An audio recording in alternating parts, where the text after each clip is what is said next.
No vamos a salir de la crisis porque esta es la última crisis. Y lejos de ser una crisis en donde, una vez resuelta, volvemos otra vez a la línea sinusoide de la evolución económica, esta es la última.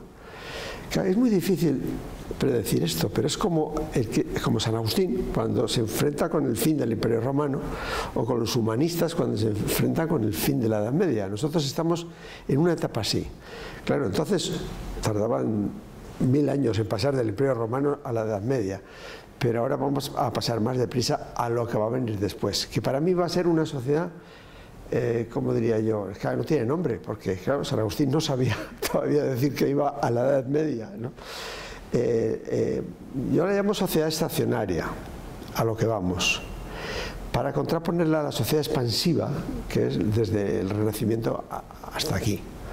Expansiva en todos los órdenes: territorial, conquista de descubrimiento geográfico, conquista de espacios, crecimiento de la población, crecimiento del producto, expansión en todos los órdenes, Y la última etapa de esa era expansiva son los ciclos económicos desde hace 200 años más o menos, con bastante regularidad. En fin, bueno, depende, hay distintos ciclos según la cadencia, según la frecuencia, pero el más interesante es el de Kondratiev, que es cada 25 o 30 años, fases de 25 o 30 años. Eso se acabó. Es decir, volvemos a una sociedad estacionaria en donde no va a haber ciclos, no va a crecer la población, no se van a descubrir nuevas tierras, no va a haber guerras de conquista, no va a crecer el producto. Es decir, va a ser una sociedad estacionaria como fue la Edad Media.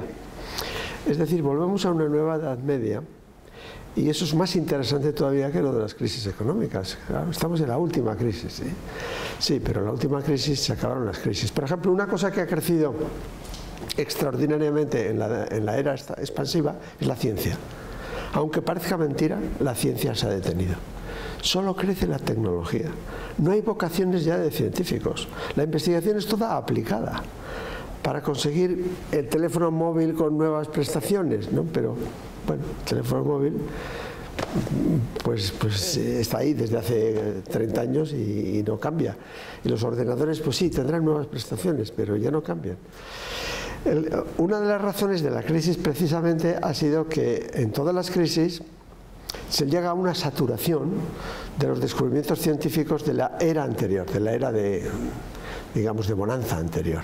El ferrocarril, la electricidad, en fin, cada ciclo ha tenido su descubrimiento científico y después tecnológico. Pues bien, el descubrimiento científico de la era anterior es la informática.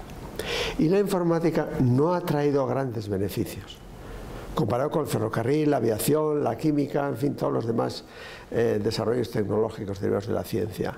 La ciencia se ha parado, la ciencia tuvo su época de esplendor hasta los años 40 del siglo pasado, los años 20, años 30, incluso de crisis económica, porque una característica de la crisis económica, se me olvidaba, es que se hacen grandes descubrimientos científicos. Y nuestra era, ahora, nuestro momento, perdón, no está haciendo grandes descubrimientos científicos. Teníamos que haber descubierto la energía de fusión y no funciona. Teníamos que haber descubierto cómo almacenar la electricidad de forma rentable, porque si no la informática no funciona.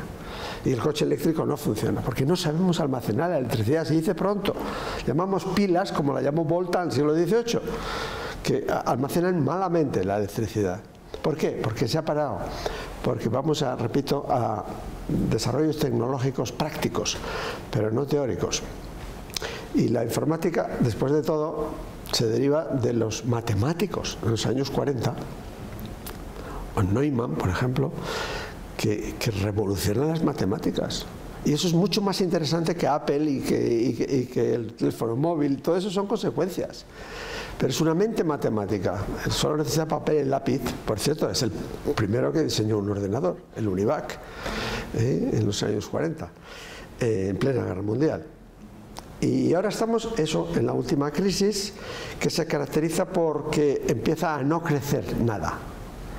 O sea, no es que la polémica es si crecemos el 1, menos 1, más 1, como eso no es crecer. En la época de expansión se crecía al 4, al 5, al 6% del Producto Interior Bruto. Pero eso se ha acabado. Durante siglos, durante milenios, el Producto Interior Bruto, o equivalente, claro, No crecía, apenas crecía. La población, la Edad Media, apenas creció. Y la población ahora, estamos otra vez en que la tendencia es el número de nacidos va a ser igual al número de fallecidos, más o menos. Pero como miles de años, otra vez.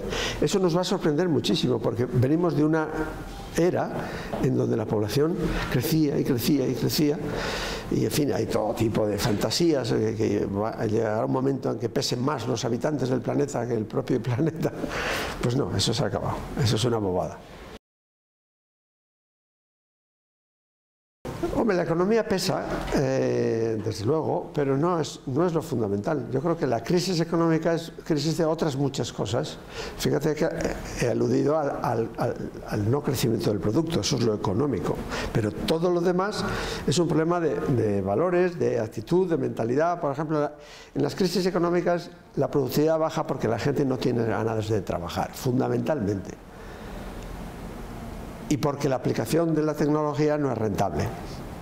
O sea, ya no es rentable el AVE, ya no es rentable todo lo que tenemos, no es rentable. La tecnología que tenemos no es rentable. La informática se utiliza para jugar, sobre todo. Para jugar, para buscar ahí cositas y mensajes y jugar.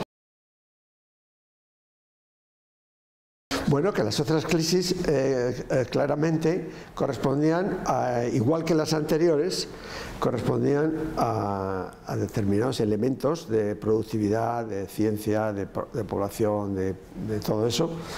Y esta vez hay mucho más, hay elementos de mentalidad. Y luego viene el Estado, no hemos hablado del Estado.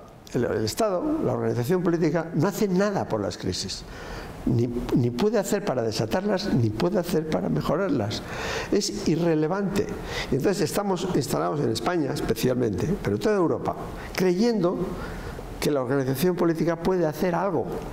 Por ejemplo, para dar empleo o para que haya industria. No puede hacer nada. En todo caso puede entorpecer. En España entorpece. Por ejemplo, la idea una de las características de la crisis española frente a otros países europeos, como he sabido, es que nuestra tasa de paro es mucho más alta. ¿Por qué?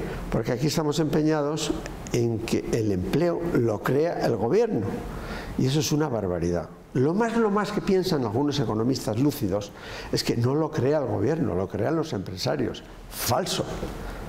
Falso. Los empresarios, su obligación, cada uno de ellos, es crear el menor empleo posible con los recursos que tienen.